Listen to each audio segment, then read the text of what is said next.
Assalamualaikum warahmatullahi wabarakatuh, Ibu. Waalaikumsalam warahmatullahi wabarakatuh. Bagaimana kabarnya hari ini?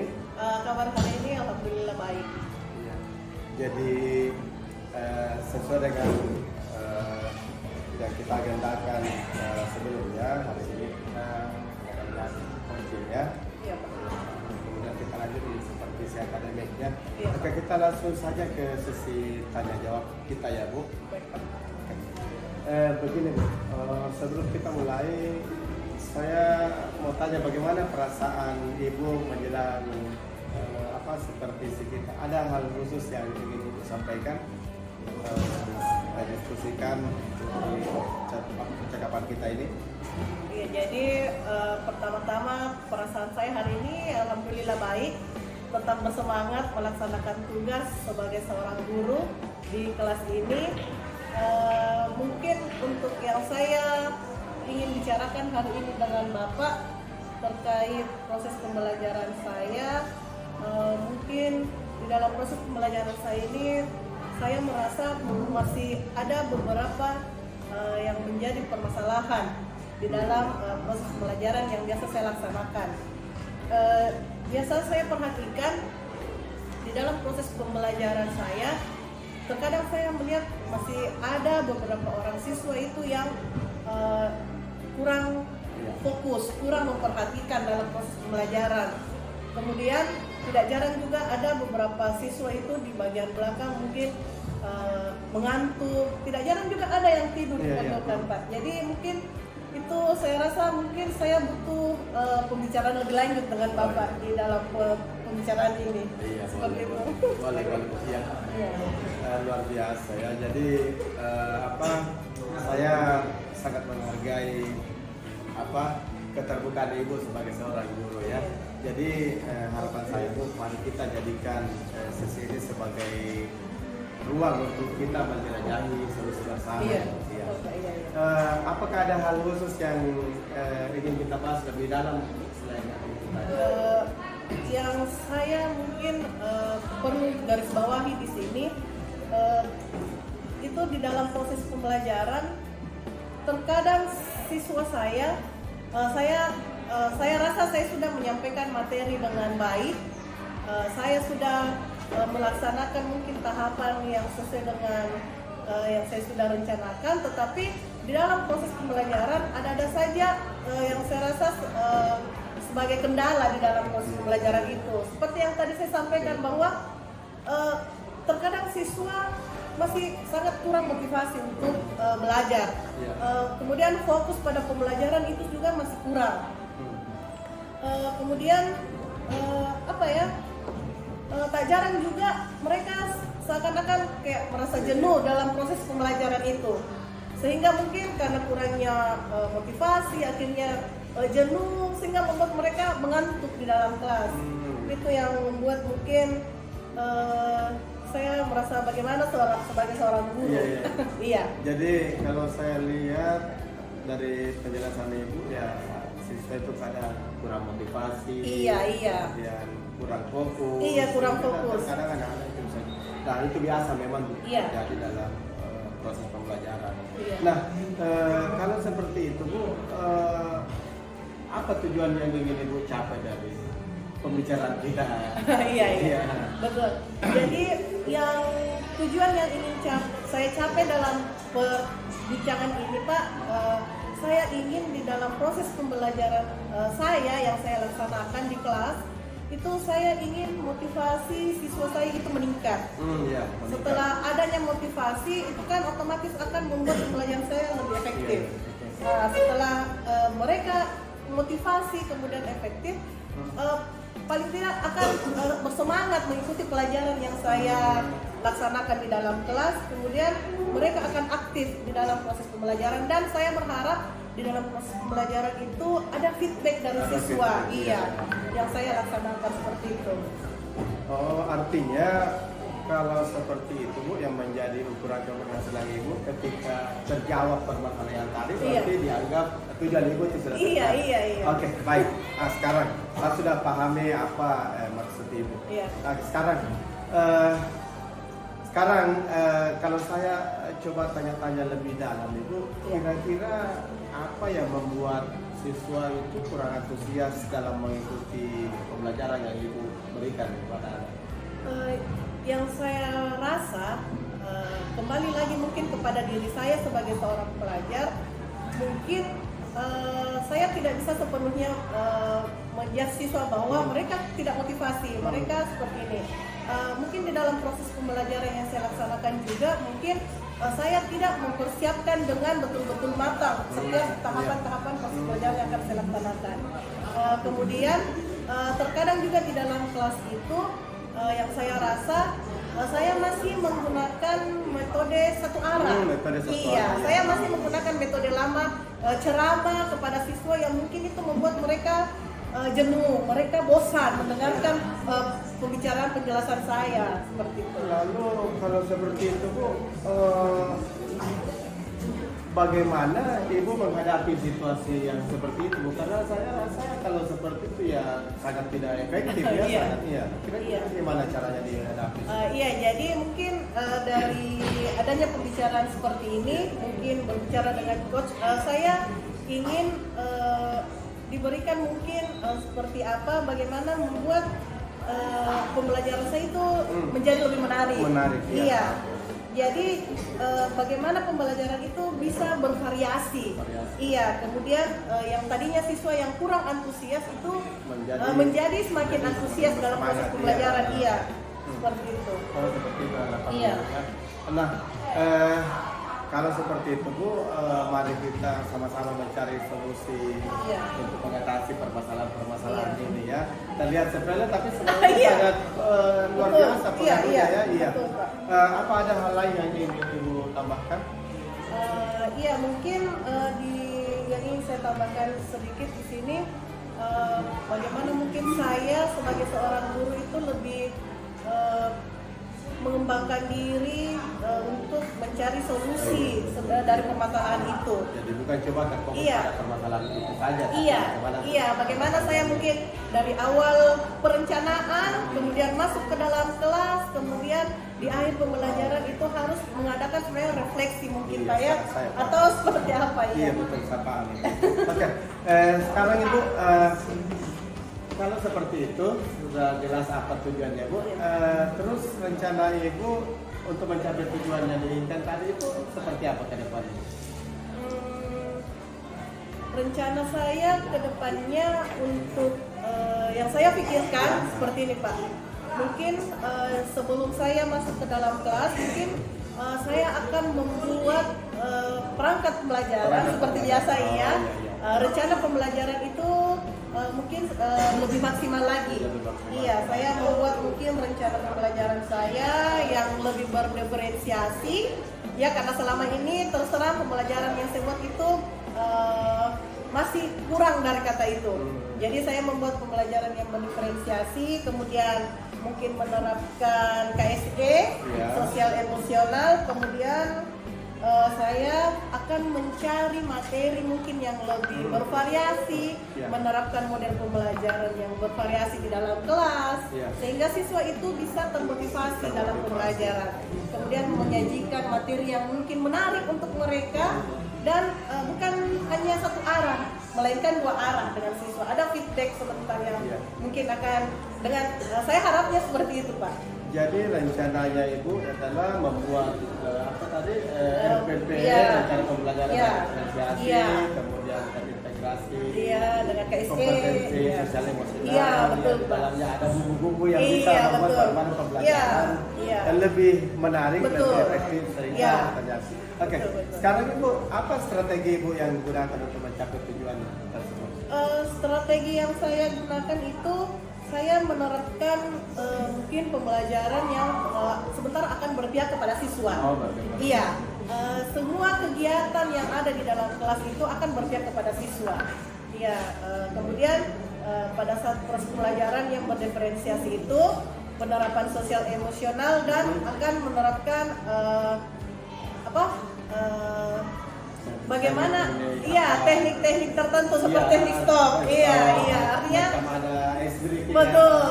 Bagaimana kembali lagi menumbuhkan semangat lagi siswa untuk belajar pada saat mungkin ada yang terlihat sudah bosan, sudah seperti apa, itu boleh di dalam pembelajaran itu saya rancang seperti itu. Strateginya seperti itu, Pak. Seperti itu. Iya, jadi saya lihat itu adalah langkah-langkah yang sangat baik. Saya lihat itu rencana aksi yang terstruktur dan fokus pada detailnya itu akan membantu Ibu mengatasi tantangan pembelajaran tadi sehingga bagaimana bisa lebih efektif. Nah, bagaimana Bu melihat tindak lanjut dari rencana ini? Jangan sampai hanya sebuah rencana, tapi bagaimana tindak lanjutnya ini? Jadi untuk rencana tindak lanjut saya ke depan itu mungkin saya sendiri sebagai seorang guru itu harus memang menguasai dengan betul materi yang akan saya ajarkan. Kemudian setelah penguasaan materi yang baik, otomatis itu akan menjadi membuat pembelajaran di dalam kelas itu semakin menarik. Kemudian setelah itu, setelah semua saya terlaksana dengan baik, mungkin saya akan meminta feedback dari teman sejawat juga, dengan pimpinan kepala sekolah untuk masukan-masukan kepada saya selanjutnya seperti apa. Itu tindak lanjut, dari strategi saya, Pak. Saya kira sudah bagus sekali rencananya, Bu, dan sudah ada rencana tindak lanjut. Nah, sekarang saya ingin tanyakan apa komitmennya Ibu terhadap rencana aksi yang sudah Ibu susun tadi.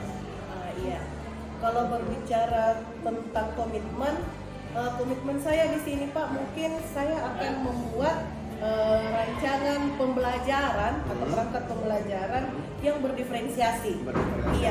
Kemudian pembelajaran saya itu berpihak kepada siswa.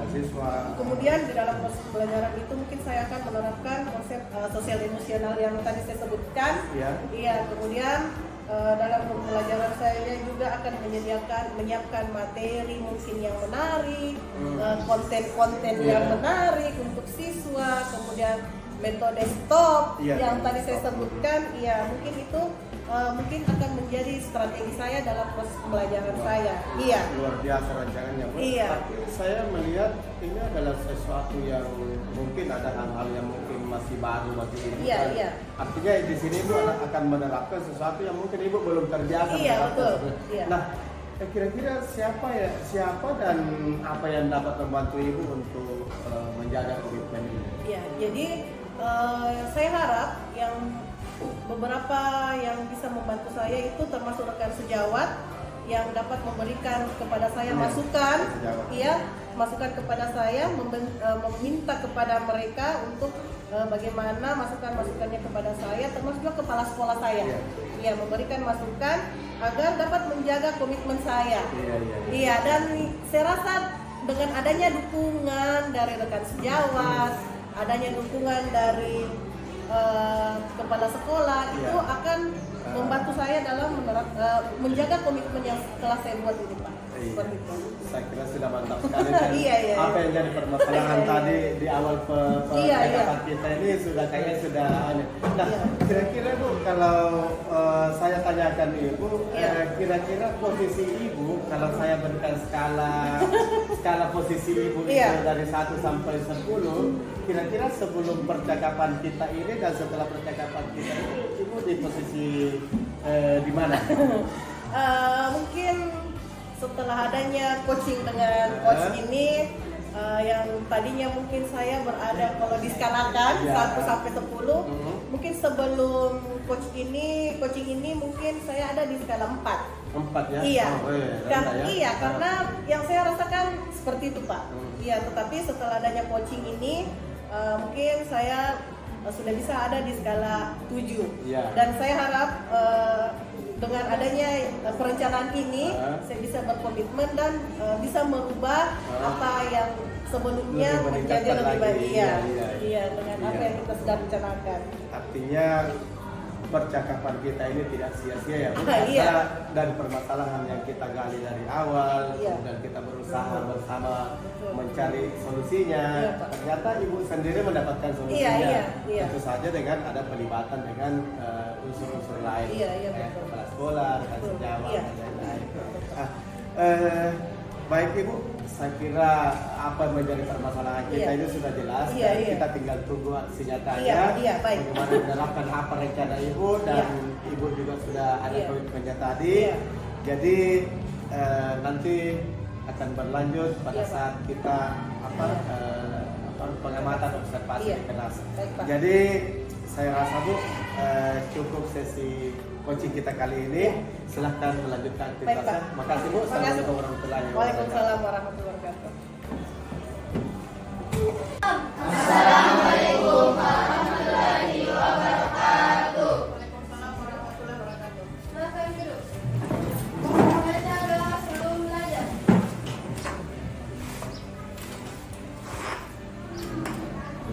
Baik. Terima kasih. Jadi hari ini kita di jam pembelajaran geografi ini.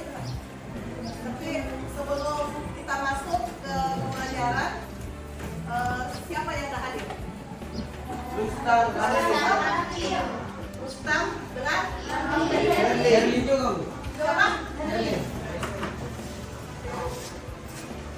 Orang saja yang nggak hadir? Rustam nggak hadir juga. Oke.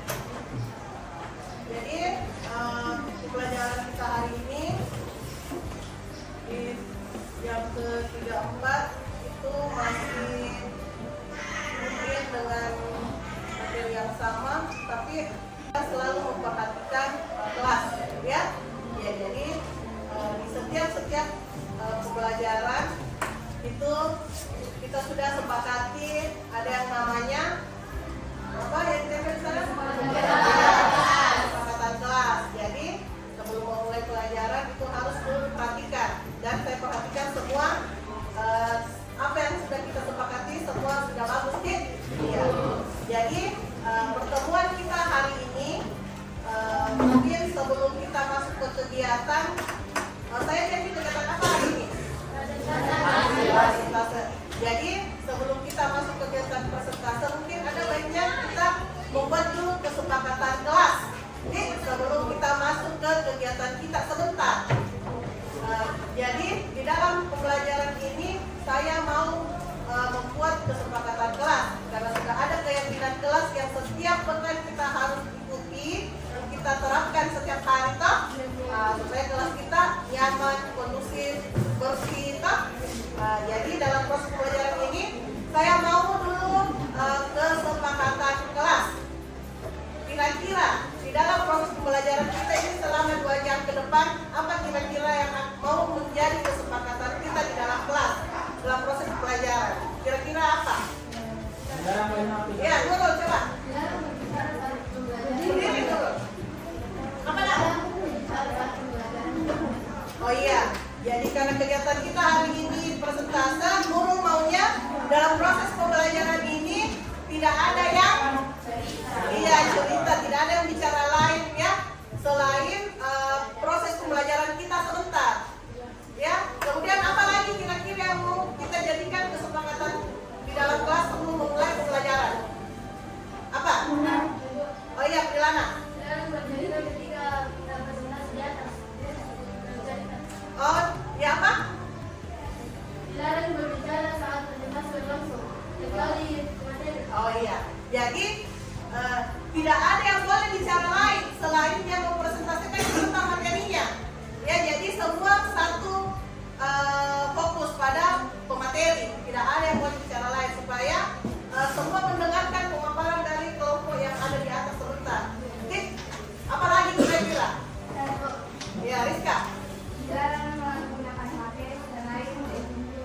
Oh iya, ini selalu menjadi kesepakatan kita di setiap pertemuan. Tidak boleh menggunakan HP pada proses pembelajaran kecuali seizin guru. Iya, jadi mungkin cukup 3 saja ya. Ya, dalam pembelajaran kita kesepakatan kita ada 3. Pertama, tidak boleh ada yang cerita pada saat proses pembelajaran kecuali mengenai apa yang kita pelajari. Mau kamu beri masukan, tanggapan boleh. Tapi bicara di luar itu diharap keep silent dulu, oke? Kemudian yang kedua, tidak ada yang bicara lain, tidak ada yang ngobrol pada saat ada kelompok yang mempresentasikan, supaya semua fokus ke depan. Nih, terus yang ketiga, tidak ada penggunaan HP dalam proses pembelajaran, supaya fokusnya ke sini, tidak ada yang tunduk-tunduk main HP. Jadi ini yang kita sepakati ya selama proses pembelajaran kita ini ya. Jadi mudah-mudahan apa yang kita akan laksanakan sampai 2 jam ke depan terlaksana sesuai dengan harapan ini. Ya, jadi sebelum kita masuk materi terakhir kita minggu lalu apa? Ya, karena pengertian kebudayaan. Iya, jadi materi terakhir kita itu materi tentang kebudayaan.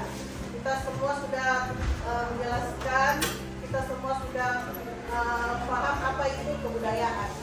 Ada yang bisa satu orang jelaskan apa itu kebudayaan? Ada? Jangan, Amel? Iya, kenapa?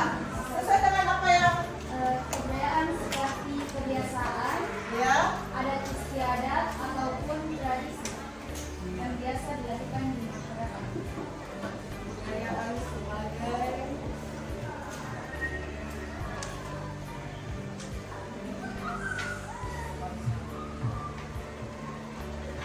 apa tadi Amel boleh bilang? Kebiasaan, Ya. adat istiadat ataupun tradisi.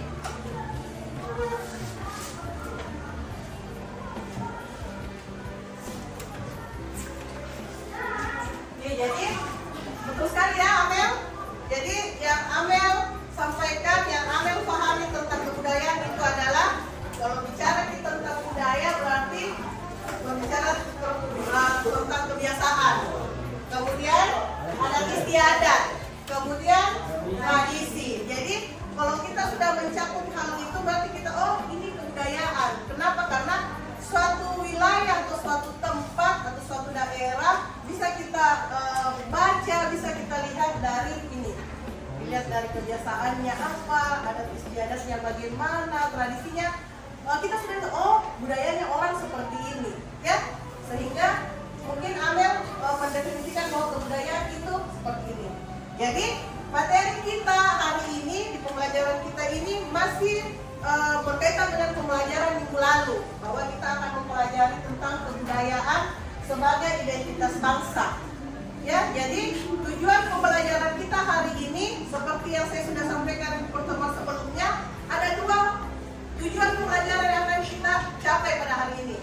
Pertama, setelah kita minggu lalu saya sudah putarkan video pembelajaran, kita setelah siswa melihat mengamati video pembelajaran, siswa sudah mampu menganalisis faktor-faktor yang mempengaruhi kebudayaan. Kemudian tujuan pembelajaran kita yang kedua, siswa mampu menganalisis persebaran kebudayaan atau keberagaman budaya yang ada di Indonesia. Betul. Jadi ada 2 tujuan pembelajaran yang harus kita capai. Kemudian manfaat kita mempelajari tentang kebudayaan supaya kita tahu berbagai macam kebudayaan yang ada di Indonesia, dari Sabang sampai Merauke. Kenapa? Karena Indonesia ini adalah negara kepulauan, ya. Terdapat beberapa kepulauan besar yang pasti berbeda-beda kebudayaannya, tak? Jadi budaya itu berbeda-beda dari setiap satu wilayah ke wilayah yang lain. Oke. Sekarang pertemuan terakhir kita sebelum kemarin itu saya sudah bagi menjadi berapa kelompok? 3 atau 4 kelompok. Jadi apa tugas dari 4 kelompok ini? 1. Membuat poster Ya, kelompok yang membuat poster. Coba angkat tangan kelompok yang membuat poster. Kemudian 2 Videografis. kelompok 2. Kelompok 2 apa? Nurul. Apa buket apa yang dibuat sama Nurul? Coba. Buket keragaman budaya. Oke. Kelompok 3 infografis. Iya. Kelompok 4 video tentang kebudayaan. Oh iya. Sekarang karena minggu lalu kita sudah jadwalkan bahwa pertemuan hari ini ada persentase kelompok, di mana masing-masing kelompok akan mempresentasikan hasil kerja kelompoknya. Iya, iya. Jadi mungkin ada baiknya kalau masing-masing kelompok bergabung dulu dengan teman kelompoknya. Ayo. Jadi kelompok ini dibagi berdasarkan kesenangan siswa ya. Ya, jadi ada yang membuat poster, ada yang membuat buket budaya, ya. Ada yang membuat grafis ya. Ya, oke. Silakan bergabung dengan teman kelompoknya. Justin, kelompoknya di mana Justin? Ya. Kelompoknya Rizka, siapa lagi? Justin, Rizky, ya. Justin, sini gabung dengan teman-temannya.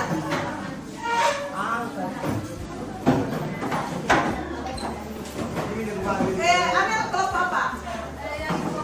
Infografis. Sudah selesai? Sudah.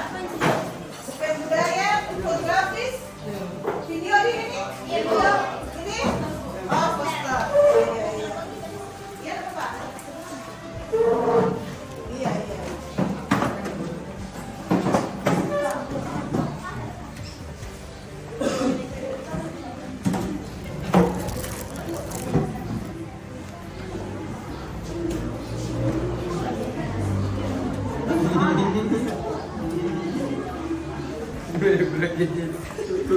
Sudah?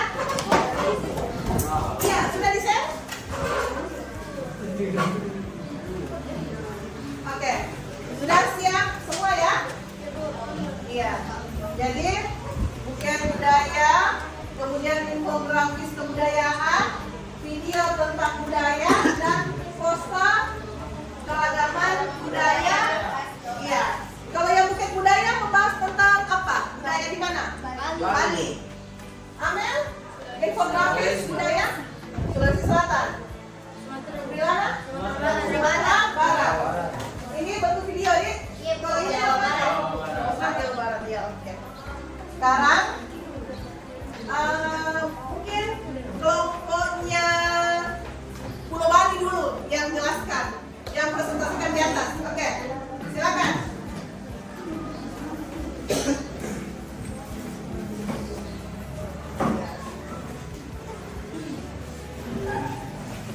Ini kelompoknya Nurul membuat buket budaya tentang kebudayaan yang ada di Pulau Bali. Ya, bisa beri Nurul, coba. Ya, silakan. Kelompoknya Nurul dipresentasikan. Baik, assalamualaikum warahmatullahi wabarakatuh. Waalaikumsalam warahmatullahi wabarakatuh. Baik, kami dari kelompok 4 ingin mempresentasikan hasil kerja kelompok kami, yaitu kebudayaan Bali.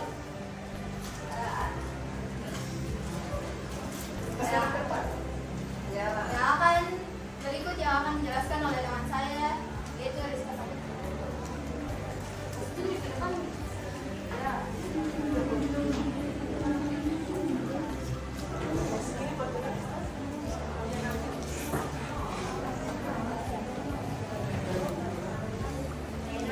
Yang pertama yaitu pakaian adat Bali. Pakaian adat Bali yaitu payas agung. Payas agung adalah pakaian tradisional masyarakat Bali. Payas agung ini biasanya dipakai ketika upacara pernikahan atau potong gigi. Pakaian ini memiliki kesan mewah dan spesial. Maka dari itu, payas agung tidak ditunjukkan untuk berbagai aktivitas.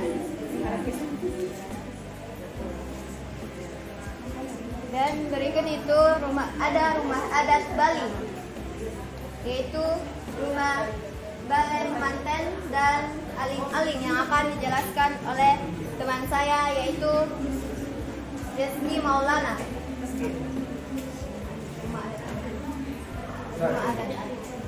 Rumah adat Aling-Aling adalah bagian rumah adat Bali yang terletak di Pulau Seribu, Pura.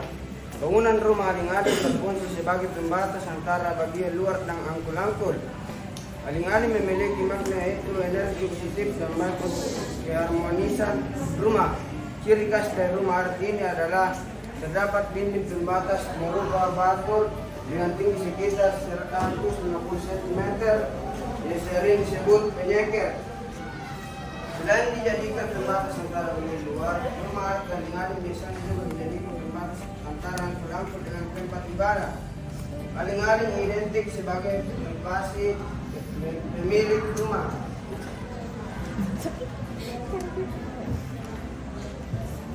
Balemantan merupakan salah satu adat Bali yang biasanya diperuntukkan untuk kepala keluarga atau anak perempuan yang belum menikah. Tujuan rumah adat ini dibangun sebagai bentuk perhatian keluarga kepada anak gadis agar posisinya tetap terjaga.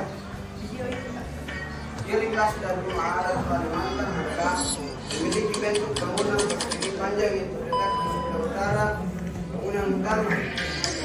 Selain itu, rumah adat ini memiliki dua ruangan yakni pada kanan dan pada kiri.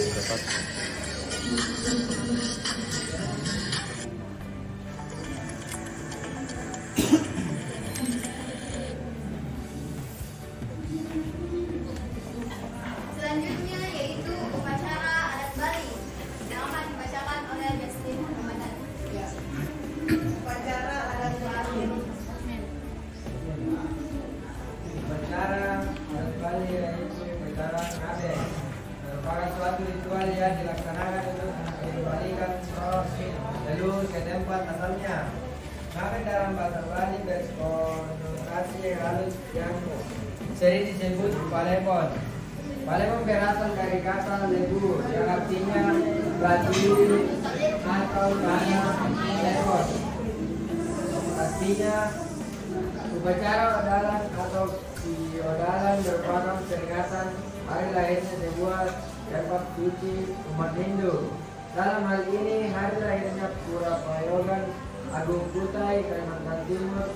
Ada 12 jenis atribut yang digunakan selama upacara berlangsung, yang sekaligus merupakan simbol keagamaan yang memiliki makna.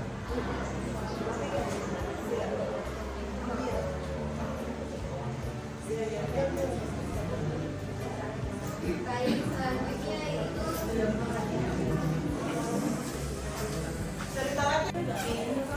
Udah? Iya. Oke, jadi kita sudah menyimak, kita sudah melihat presentase dari 4 kelompok. Jadi kita beri aplaus dulu untuk seluruh kelompok. Jadi semua pekerjaan yang tadi ditampilkan itu basketball luar. Bagus sekali ya.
Thank